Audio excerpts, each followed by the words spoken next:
What it do, everybody? It's your boy King Crowder back again with another edition of History You May Not Know and Things That Are Not Taught in Detail for Show. Today, I'm coming to you with an uncut gem about the U.S. history that is not focused on where the propaganda, bad terms, and ideology come from. What I am discussing is a story of eugenics. Eugenics is a subject of the theory of racial improvement and planned breeding. That is where you get the term improve the race in Latino culture and white people preferably wanting to stay in their culture due to this ideology that being white means you're more educated, intelligent, and sought after. The study of eugenics is a pseudoscience. You must understand it's fake.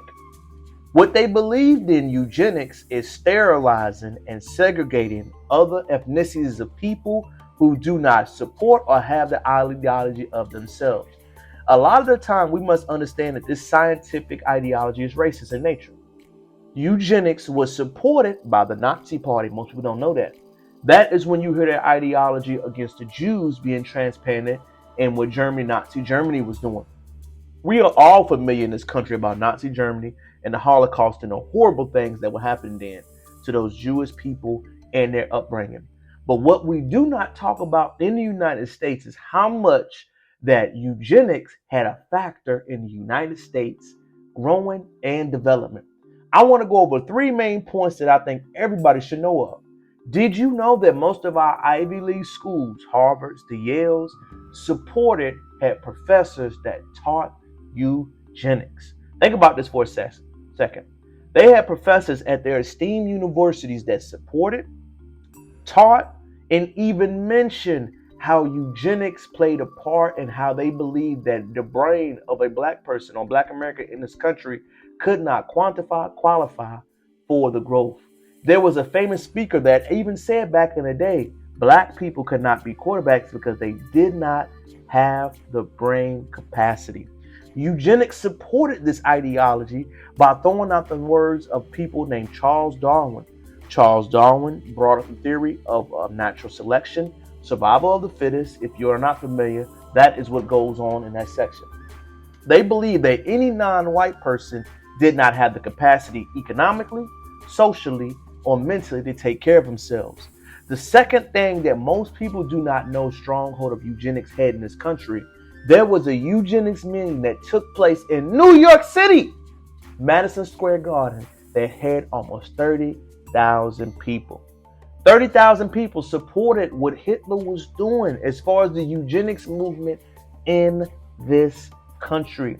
Eugenics affects us all from a social science perspective, a mental health, a eating. Every way in this country, eugenics is a subject that is highly under discussed. It was discussed on as the human improvement. They said that only like-minded people should be with like-minded people.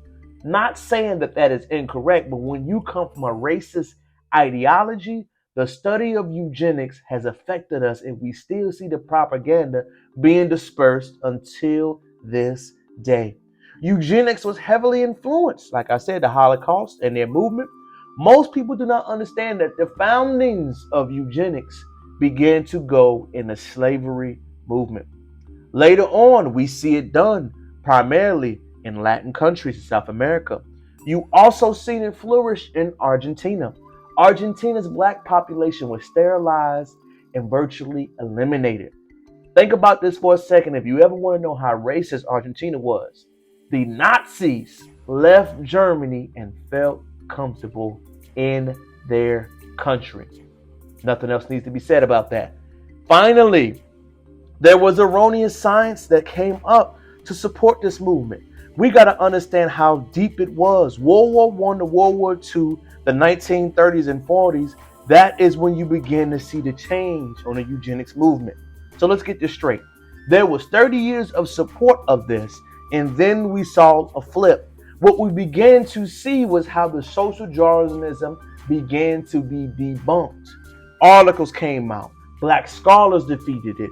Others in the white movement talked about how horrible this was seeded. What I think is under discussed is how much eugenics was in the soil.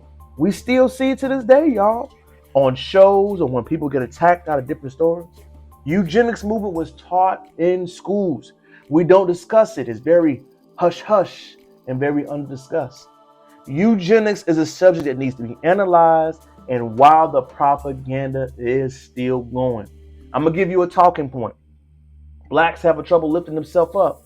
They have to pick themselves up by the bootstrap, eliminating other parts of history that don't make that uncommon. Now, I'm not going to say everyone deserved that sympathy, but the eugenics movement is still entrenched into this country. We have to expose it, talk about it, and have uncomfortable conversation. Eugenics was a strong subject that I just want to repeat again.